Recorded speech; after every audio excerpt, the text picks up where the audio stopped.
If you are seeing this and trying to manifest your true desires but keep meeting obstacles and problems along the way, this means your manifestation is coming. Listen to this story. It will teach you what to do when the universe tries to test you.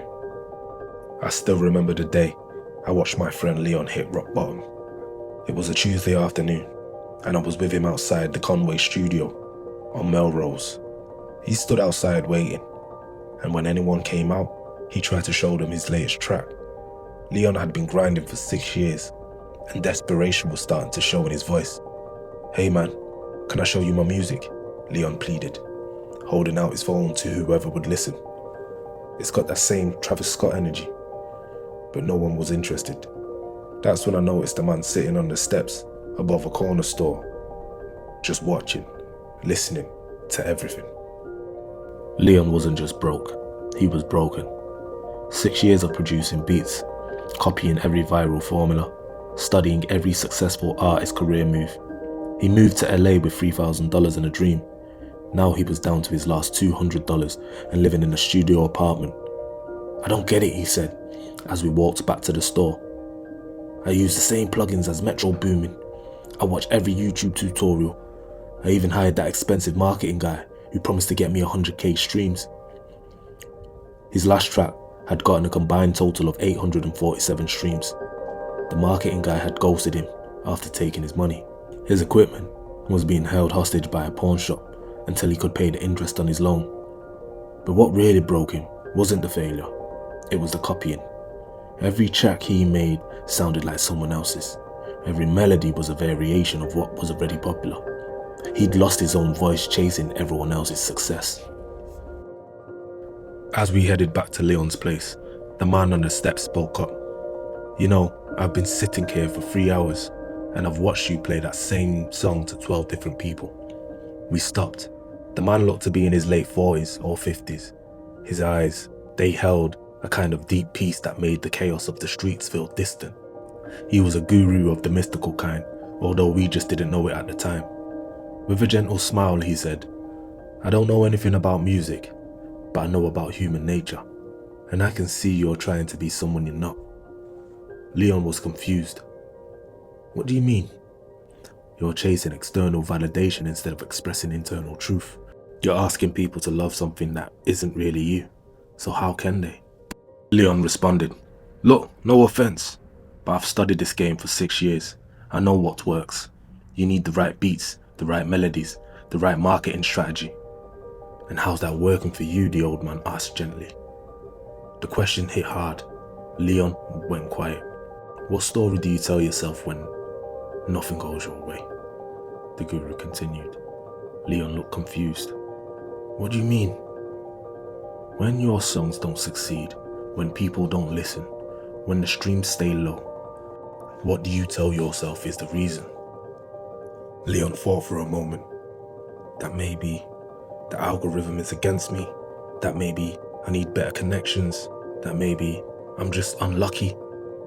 "There it is," the guru said softly. "Reality bends to the meaning you give it.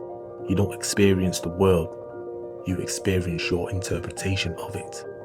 Right now you're interpreting yourself as not good enough, as needing to be like someone else to be worthy of love. So the universe mirrors that back to you." Leon felt something shift. "But I don't know anything about spirituality. I just want to make music." "The two aren't separate," the guru smiled. "All creation is spiritual. You're just creating from fear instead of from love." The guru reached into his pocket and pulled out a small white card. He handed it to Leon. "My music carries the exact frequency the world needs to hear. I am chosen to create what souls are seeking." Leon read it twice. "What is this?" "Your new relationship with creation," the guru said. "Stop trying to manipulate outcomes. Start trusting that when you create from your authentic self, your soul, the universe will guide it to exactly who needs to hear it." Leon stared at the card. Everything in him wanted to argue, to explain why this was naive, why the music industry was about numbers and algorithms, not souls and frequencies.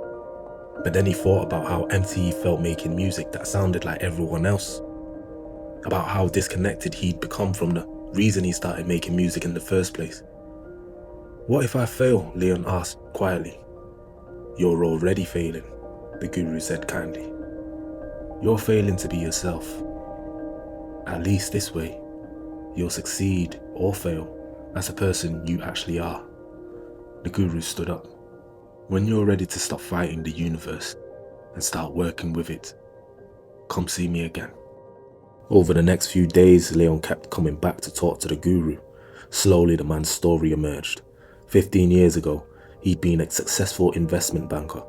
Big house, expensive car, 6-figure salary. Everything society said would make him happy. But at 35, he had a massive heart attack, clinically dead for 4 minutes. During those 4 minutes, he experienced something that shattered his understanding of reality.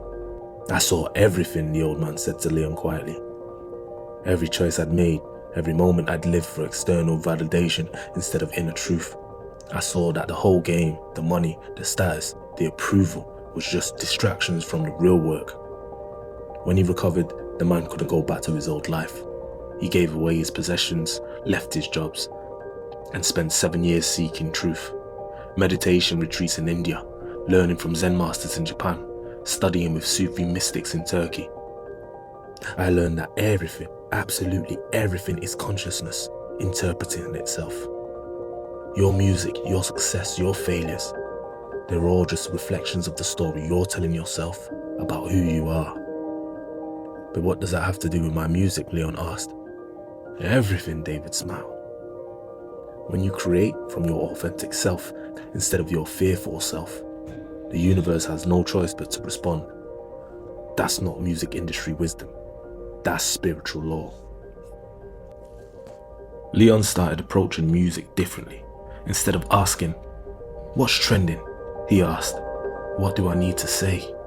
Instead of copying successful formulas, he started mining his own experiences.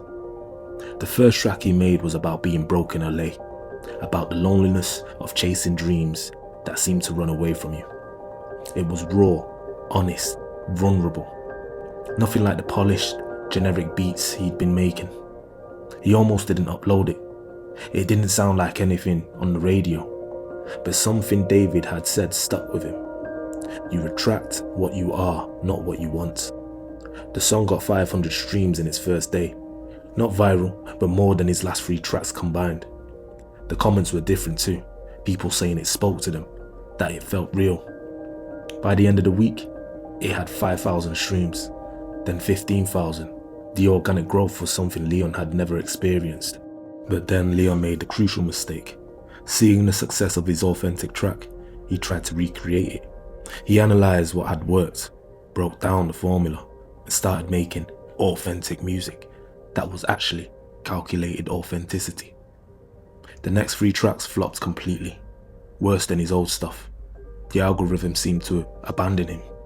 His stream numbers crashed. Leon panicked. His old patterns kicked in. Maybe he needed to go back to copying trends. Maybe authenticity was just another strategy that didn't work. When he found the old man sitting on the steps, Leon was angry. I did what you said. I made real music. It worked for 1 song and then nothing. I'm back to square one. The old man looked at him with these calm eyes. What happened to your second song? I don't know. I made it exactly like the first one, but... Leon stopped. Realization hit him like a punch to the gut. He'd been trying to copy himself, when really, he needed to let the old self go. That night, Leon sat in his tiny apartment, staring at his equipment. He felt like he was losing his mind. Every strategy failed. Every approach led to disappointment. But then he remembered something the guru had said. The universe uses pain to make you aware of the invisible boundaries you placed around your desire. Leon realized his boundary wasn't about talent or luck. It was about trust. He didn't trust his own voice. He didn't trust the people would want to hear what he authentically had to say. He'd been using authenticity as a strategy instead of living it as a truth. For the first time in years, Leon stopped trying to make music that would succeed. He just made music that needed to exist. A song about his father leaving when he was 12, A beat that captured the feeling of watching the sunrise from the cramped apartment. Sounds that came from his soul, not his ambitions. 8 months later, Leon had 3 songs with over 1 million streams each. They weren't viral hits. They were something better. They were seeds that grew slowly, shared by people who genuinely connected with them. Major labels were calling, but Leon was selective. He learned to trust his own voice, to create from authenticity rather than strategy. The last time I saw him, he was sitting on them same steps with the Guru, talking to a young rapper who was struggling with the same problems Leon had faced.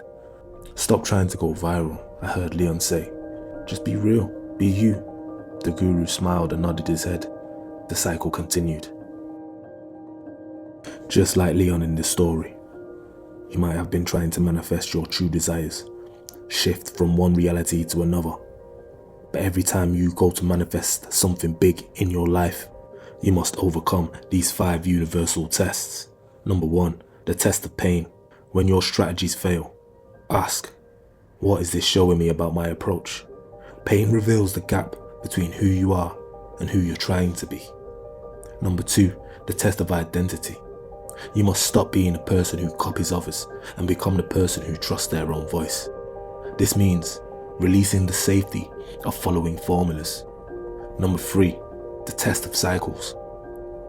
When old patterns return, like Leon trying to copy his own success, it's a chance to choose differently. Break the cycle by staying authentic. Number 4, the test of surrender. Stop forcing outcomes. Trust that the authentic expression will meet its true desires, even if you can't predict when or how. Number 5, the test of decisions. Take action from your authentic self, not your strategic self. Create what needs to exist, and not what you think will succeed. Peace out.